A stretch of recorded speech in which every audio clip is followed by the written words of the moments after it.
O Senhor esteja convosco.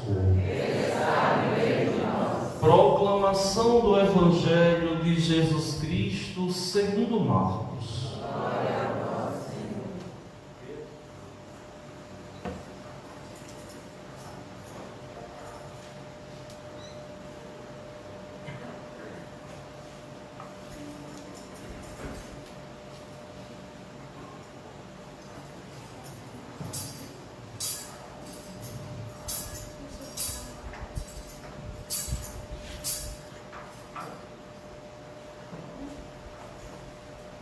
Naquele tempo, Jesus saiu da sinagoga e foi com Tiago e João para a casa de Simão e André. A sogra de Simão estava de cama com febre, e eles logo contaram a Jesus. E ele se aproximou, segurou sua mão e ajudou-a a levantar-se. Então a febre desapareceu e ela começou a servi-los. À tarde, depois do pôr do sol, levaram a Jesus todos os doentes e os possuídos pelo demônio. A cidade inteira se reuniu em frente da casa. Jesus curou muitas pessoas de diversas doenças e expulsou muitos demônios. E não deixava que os demônios falassem, pois sabiam quem ele era. De madrugada, quando ainda estava escuro, Jesus se levantou e foi rezar num lugar deserto. Simão e seus companheiros foram à procura de Jesus. Quando o encontraram, disseram: "Todos estão te procurando." Jesus respondeu: "Vamos a outros lugares, às aldeias da redondeza. Devo pregar também ali, pois foi para isso que eu vim." E andava por toda a Galileia, pregando em suas sinagogas e expulsando os demônios. Palavra da salvação. Glória a vós, Senhor.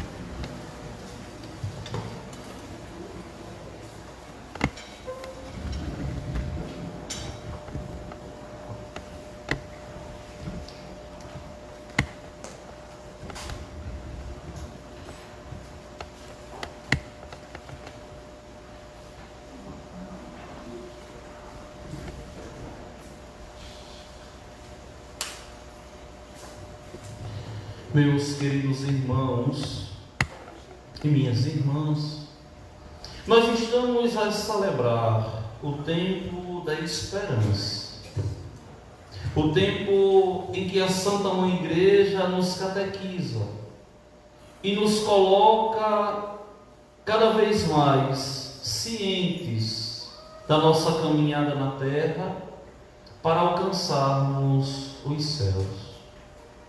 Ao longo desses domingos, nós estamos vendo nosso Senhor solidificando, colocando as bases e os alicerces da Igreja de Deus, que hoje nós somos participantes.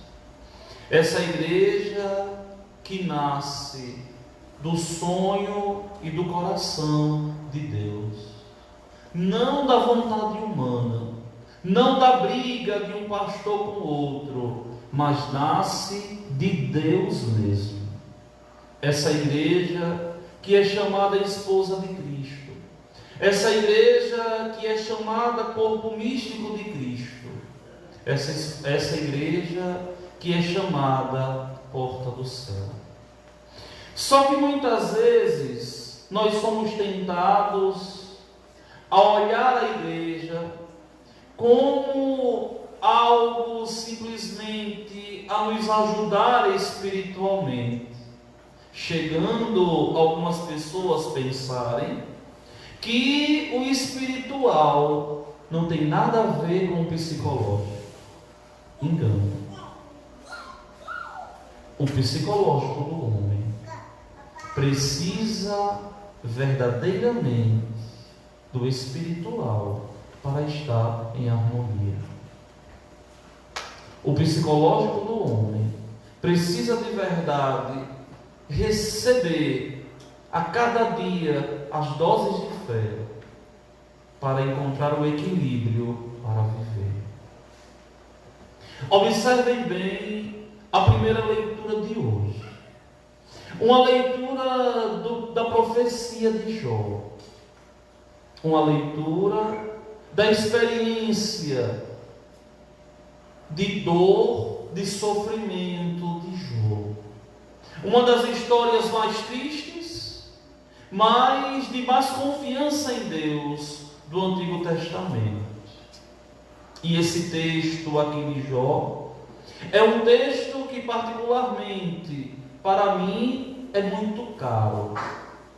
Eu o considero um dos textos mais impressionantes das Sagradas Escrituras do Antigo Testamento. É por isso que muitas vezes vocês vêm me falando que viver é um drama. E de onde eu tirei isso? Dessa leitura aqui. Que no limiar da minha história eu meditei e vejo que de verdade essa lamentação de Jó aqui, esses questionamentos de Jó, de verdade são verdadeiros e atualíssimos para cada um de nós. Olha o primeiro questionamento que Jó faz hoje na liturgia. Não é acaso uma luta a vida do homem sobre a terra? Não é por acaso viver um drama? Sim. Como eu sempre digo a vocês, a vida ela só é encantada para as crianças, para os adolescentes na idade de decidir o futuro. Para os adultos, viver é um drama, viver é uma luta. E vocês bem sabem disso. Vejam quantas dificuldades para viver, quantos dilemas, quantas barreiras, quantos problemas. Quando a gente vence um problema econômico, nos vem um problema afetivo. Quando a gente vence o problema afetivo, nos vem um problema familiar. Quando a gente resolve o problema familiar, nos vem um problema financeiro. E a vida do homem sempre é assim. De dificuldade em dificuldade, de labuta em labuta, de barreiras a barreiras a ser vencidas. Isso aqui, meus irmãos, não é privilégio de alguns, não.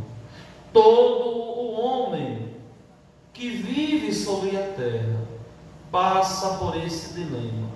E esse dilema aqui não é simplesmente um dilema econômico-financeiro, porque muitas vezes as pessoas elas são tentadas a pensar que todo o problema da vida é a falta de dinheiro. Não é. Eu conheço pessoas absurdamente abastadas e que vivem uma vida sem sentido, sem razão de existir. Eu conheço pessoas de condições financeiras absurdas, mas que ainda não descobriram o sentido da vida. O sentido da vida. As dificuldades não passam só e unicamente pelo financeiro. Porque se assim fosse, esses grandes artistas, esses grandes políticos, esses grandes empresários que têm reservas e reservas de dinheiro, seriam homens realizados e felizes. E por outro modo, o que nós mais vemos é que na grande maioria são infelizes, vazios e levam uma vida sem sentido. Por quê? Porque não encontraram o verdadeiro sentido do viver. E esse sentido é Deus. Não existe outro sentido do que amar e ser amado por Deus nosso Senhor. Então, Jó começa aqui os seus questionamentos. Não é por acaso uma luta a vida do homem sobre a terra.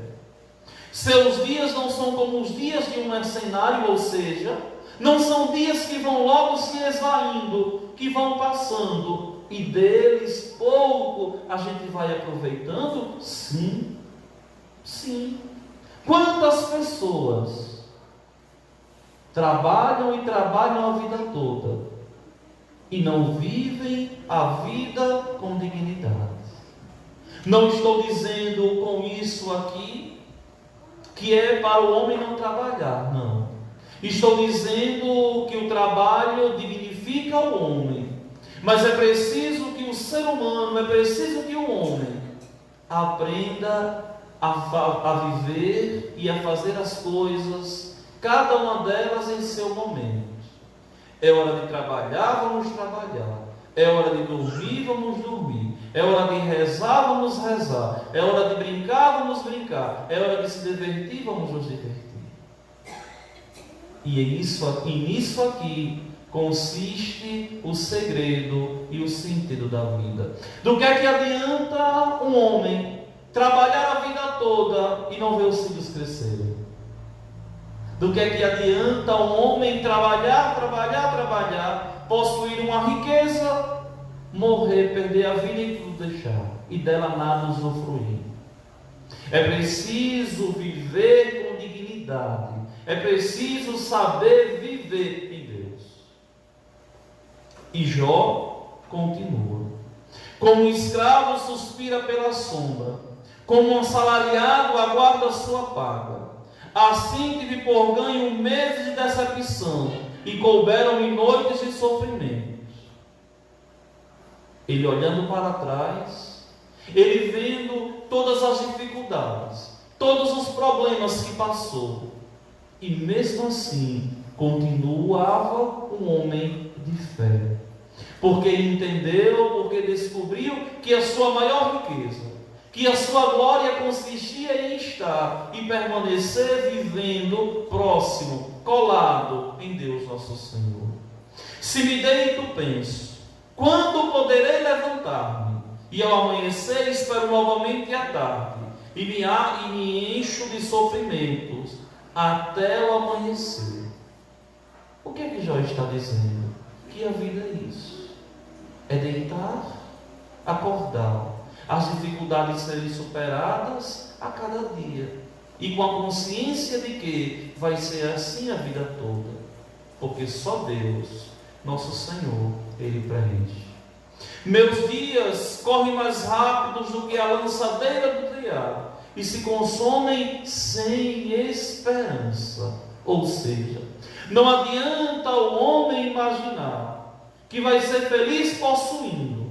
Não adianta o homem imaginar que vai ser feliz ganhando o mundo, porque o homem tem que entender, o ser humano precisa compreender que ele está aqui passando, que a grande riqueza da vida é Deus, que a grande riqueza do viver é viver e estar em comunhão com o seu Senhor, que conhece o seu segredo, que sabe de verdade conduzi-lo, que de verdade é a razão dos seus dias.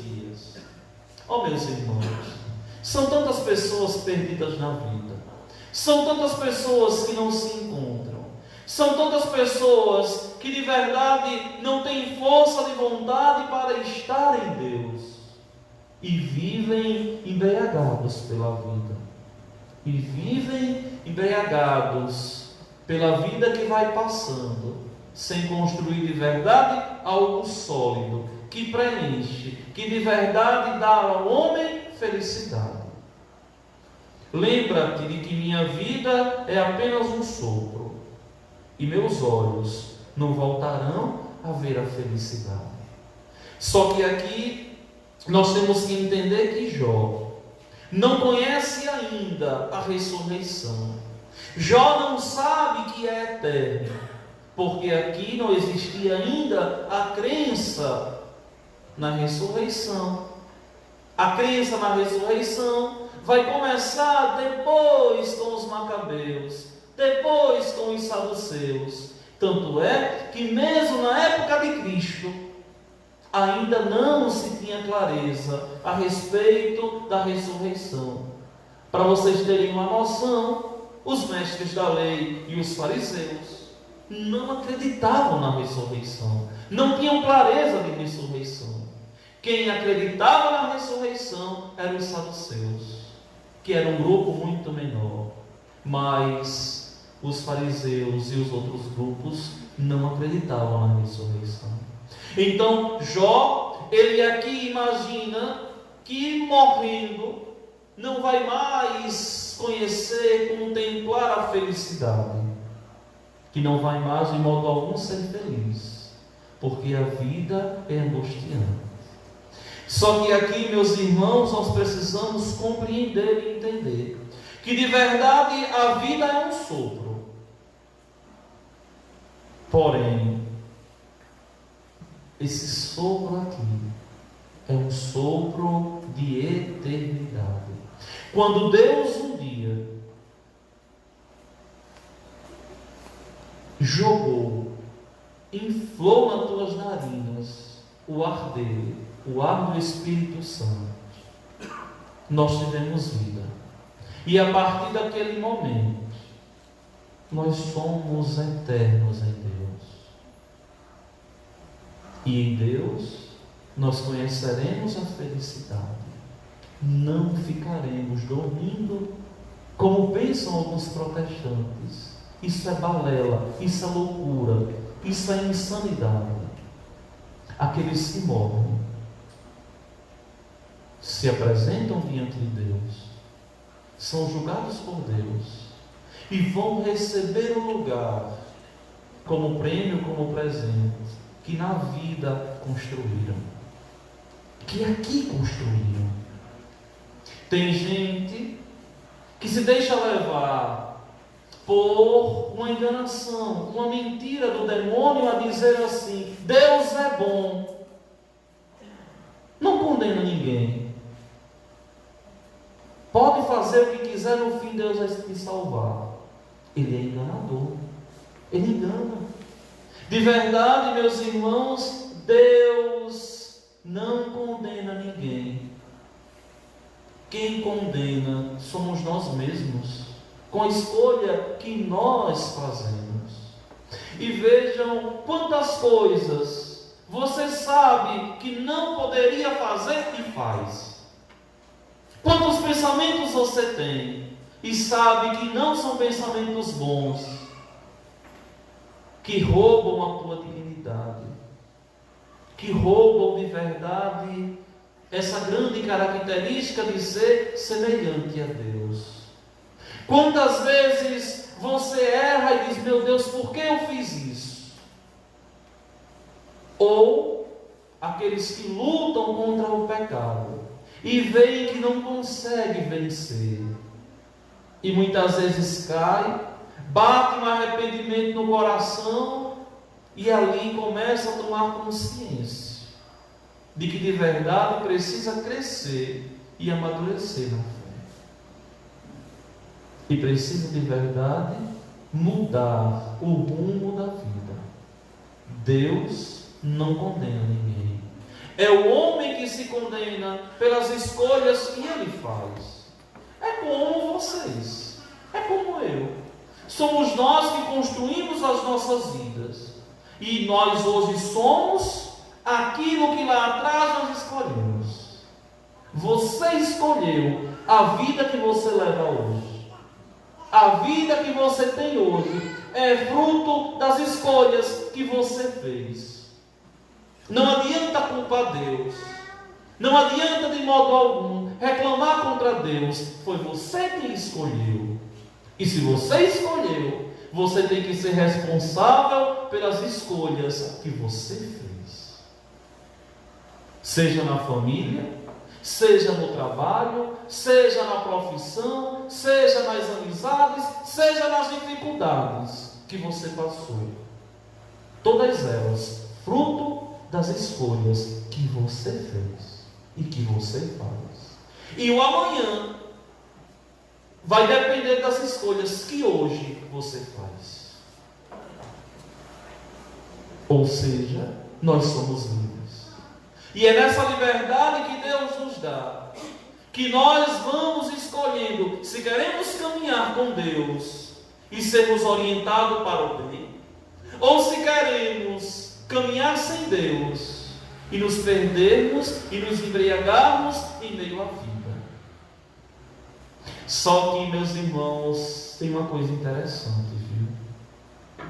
Quem descobre, quem conhece o amor de Deus, é incapaz de ir embora.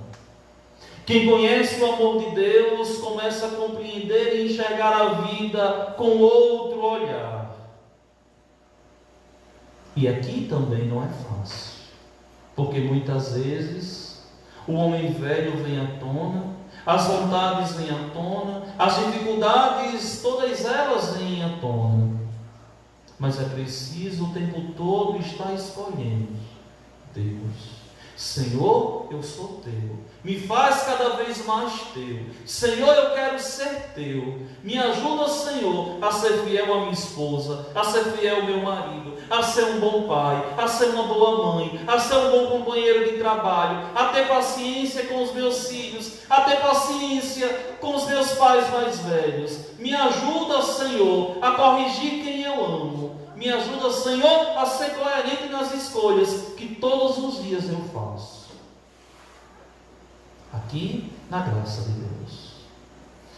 Quando nós pegamos a segunda leitura de hoje, São Paulo vai nos dizer hoje uma das frases mais conhecidas do Novo Testamento: ai de mim, se eu não evangelizar. Ai de mim se eu não pregar o Evangelho. O que é que Paulo diz aqui? Que o amor de Deus é tão grande, que não cabe no coração dele, que ele tem que irradiar o mundo com o amor de Deus.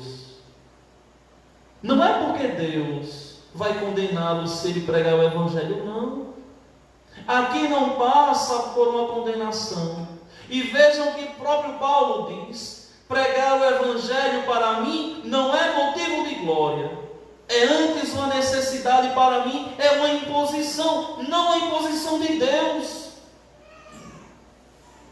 mas uma necessidade do nosso coração, de irradiar o mundo com o amor de Deus, de falar de Deus para o outro que não tem esperança, de levar o amor de Deus para dentro da minha casa, a conduzir a minha esposa, a conduzir os meus filhos, a compartilhar das minhas dores e dificuldades com o meu marido, a de verdade ser alguém de Deus, abrindo o meu coração e de verdade falando, levando Deus para todos os outros. Não é uma imposição, mas é uma necessidade da igreja enquanto instituição, não. Uma necessidade minha enquanto ser humano amado por Deus, não porque sou padre, mas porque Deus me deu a vida. Isso devo ser semelhança dele, não porque você é católico, mas porque você de verdade é amado por Deus e deve irradiar o mundo com esse amor. Agora, se você não conhece o amor de Deus, aí fica difícil. Se você não fez essa experiência com Deus, aí fica difícil. Aí a igreja é pesada. Aí rezar, você não vai ter tempo. E a missa no sábado é um martírio. Talvez está vindo hoje porque é missa de alguém que você amou, que faleceu.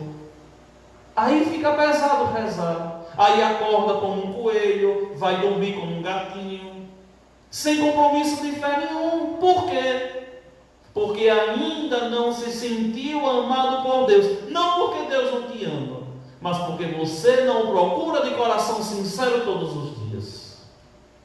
Ai de mim, se eu não pregar o Evangelho, se eu exercesse minha função de pregador por iniciativa própria, eu teria direito a salário. Mas como a iniciativa não é minha, trata-se de um encargo que me foi confiado.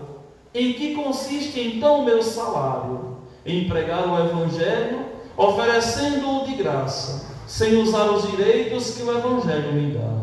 Assim, livre em relação a todos, eu me tornei escravo de todos, a fim de ganhar o maior número possível para Deus. Quantos nessa vida você já ganhou para Deus? Se hoje fosse o teu julgamento e você fosse se apresentar diante de Deus, e Deus olhando nos teus olhos com aquele olhar penetrante que só Ele tem, um olhar capaz de mudar o rumo de uma vida, um olhar capaz de nos mostrar de verdade a nossa vergonha, um olhar capaz de nos penetrar e nos preencher. Se Deus olhasse nos teus olhos hoje e perguntasse assim: quantos para mim você pescou? Quantos para mim você durante toda a sua vida resgatou do mundo? Quantos você poderia apontar para Deus?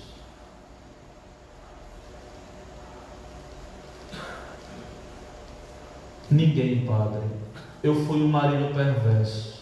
Nunca levei minha mulher na igreja e ainda ficava brigando com ela quando ela queria rezar. Nunca, Padre, eu fui uma mulher ruim. Ia para a igreja sozinha e não chamava mais o meu marido para rezar porque ele nunca queria ir comigo. Eu dizia: não vou mais chamar. Nunca, Padre, nunca tive coragem como filho de evangelizar meu pai e minha mãe.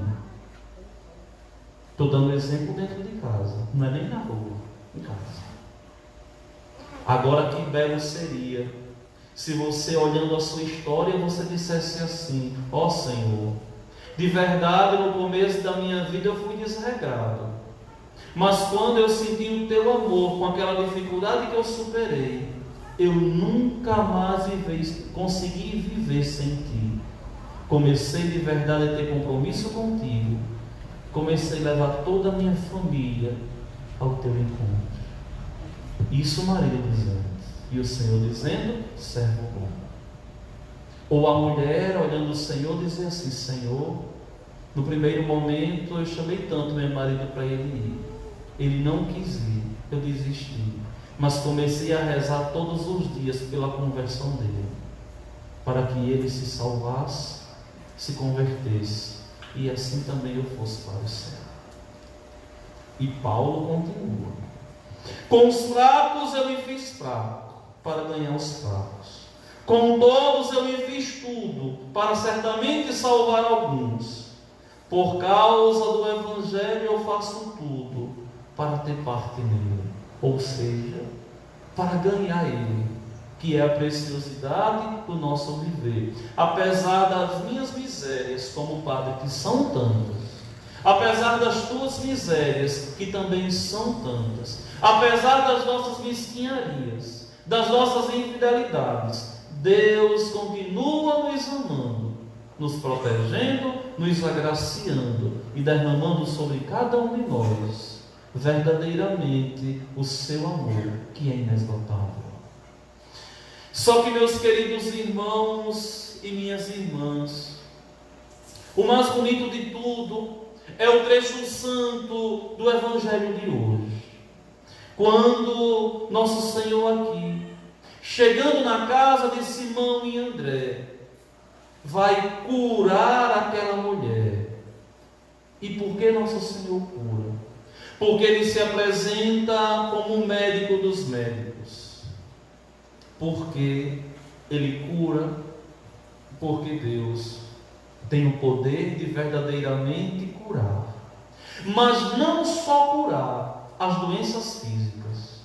Porque muitas vezes nós somos tentados a pensar que só precisa de cura quem está com febre, quem está com Covid, quem está com pneumonia, quem está lutando contra um câncer, ou sei lá que doença for. Não. Tem gente que está sadio no corpo, mas está doente e agonizando na alma. Verdade. Tem gente que está doente na alma. Por quê, Padre? Quer um exemplo disso? Quando você consegue ficar semanas e semanas sem comungar nosso Senhor, você está doente. Quando tudo é mais importante do que rezar, você está doente. E a doença espiritual é que de verdade mata o homem. Olha, minha gente, eu já encontrei pessoas, como um sacerdote, eu louvo a Deus, pessoas que eu aprendi a amar, que fez uma caminhada linda de fé, de endireitar a vida torta, e na hora de uma doença cruel, sem jeito nenhum, olhar nos meus olhos e dizer assim: Padre, eu estou em paz. E eu, como padre, dizer assim, no meu coração, eu sei que está mesmo, porque não está devendo nada a nosso Senhor. E morrer, e você louvar e bendizer a Deus, porque ali morreu alguém reconciliado com Deus. Eu já vivi isso, e reflete até hoje na minha vida como sacerdote. Mas já vi também pessoas que, mesmo sofrendo, eram incapazes de elevar uma prece, um pedido a Deus, com o coração tão fechado. Meus irmãos, é preciso pedir a Deus: Senhor, aumenta a minha fé, me faz rezar mais, Senhor, eu quero ser mais teu. Meu Senhor, me ajuda a perdoar quem eu não consigo, a abrir meu coração para essa situação, a ser obediente à igreja, a ser obediente aos mandamentos, a ser obediente ao meu bispo, a ser obediente ao meu reitor, a ser obediente ao meu pároco, a ser obediente aos meus pais dentro de casa. Me ajuda, Senhor, a ser um esposo bom, uma esposa fiel. Me ajuda, Senhor, a ser um filho que dá prazer aos meus pais. E assim, o homem vai descobrindo que o Senhor, o bom Deus, verdadeiramente cura. À tarde, depois do pôr do sol, levaram a Jesus todos os doentes e os possuídos pelo demônio. A cidade inteira se reuniu em frente da casa. Jesus curou muitas pessoas de diversas doenças e expulsou muitos demônios. Sim, expulsou muitos demônios. E quanto mais aquele povo anunciava o Evangelho, com a experiência que tiveram com Deus, a multidão ia ao encontro dele para sentir, para viver o que aqueles que anunciavam estavam vivendo. Simão e os companheiros foram à procura de Jesus, e o que é que ele estava fazendo? Diferente de você, que tem preguiça de rezar, o teu Deus estava rezando, viu? Diferente de você, que tem vergonha de rezar na frente da esposa ou dos filhos, o teu Deus que te criou com o Pai e o Espírito Santo estava rezando. Não chamou os apóstolos, foi sozinho rezar. Ainda escuro, de madrugada, foi rezar. Os apóstolos encontraram o Senhor rezando. Por quê? Porque ali estava com saudade do Pai. Porque ali estava vivendo o drama da incompreensão sobre a terra. Porque ali passava ele por todos os dilemas que Jó passou. E em Deus ele fazia essa experiência de anunciar o Evangelho, que era ele mesmo. E muitos não o aceitaram. O teu Deus rezou. O teu Deus reza. E o Senhor termina o texto santo dizendo: vamos a outros lugares, vamos às aldeias da redondeza, devo pregar também ali, pois foi para isso que eu vim, ou seja, para anunciar o Evangelho do meu Pai, que sou eu mesmo encarnado. Meus queridos irmãos e minhas irmãs, não nos resta outra coisa a não ser sair da igreja hoje agradecendo e pedindo a Deus que nos faça viver essas palavras proferidas hoje na igreja, com esse sentimento e esse pensamento tão gostoso de Davi no salmo de hoje, assim a nos dizer: louvai o Senhor Deus porque Ele é bom, cantai ao Senhor Deus porque é suave, Ele é digno de louvor, ele o merece. O Senhor reconstruiu Jerusalém e os dispersos de Israel juntou de novo. Que Jerusalém é essa? É essa igreja que precisa ser reconstruída por Deus, com tantos com preguiça de rezar e usando a desculpa de Covid-19. E os dispersos de Israel somos nós, que vivemos muitas vezes dispersos em meio à vida, com tempo para tudo, menos com tempo para aquilo que é sagrado, menos com tempo para aquilo que é divino. Ele conforta os corações despedaçados, ele enfaixa as suas feridas e as curas, fixa o nome de todas as estrelas e chama cada uma por seu nome, ou seja, ele tudo conhece. É grande e onipotente o nosso Deus, seu saber não tem medida nem limites. E por fim, o salmista diz: o Senhor Deus é o amparo dos humildes, mas dobra até o chão os que são ímpios, ou seja, aqueles que são humildes com Ele, que o procuram na saúde e na tristeza, na saúde e na doença, na alegria e na tristeza, todos os dias da vida. Esses que são humildes de verdade, Deus vem com seu auxílio e ergue.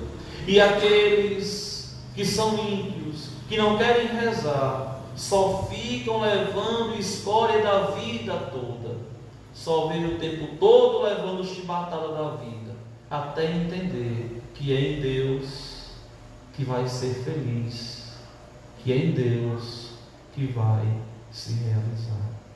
Meus irmãos e minhas irmãs, vamos todos ficar de pé. E ficando de pé, vamos professar a nossa fé com todo o fervor do nosso coração, proclamando Jesus Cristo como Deus, como o Rei das nossas vidas, proclamando o Pai como o verdadeiro Criador, que nos conduz, que nos ama, e o Espírito que verdadeiramente nos santifica, na igreja que é corpo de Cristo e caminho rumo aos céus. Creio em Deus Pai,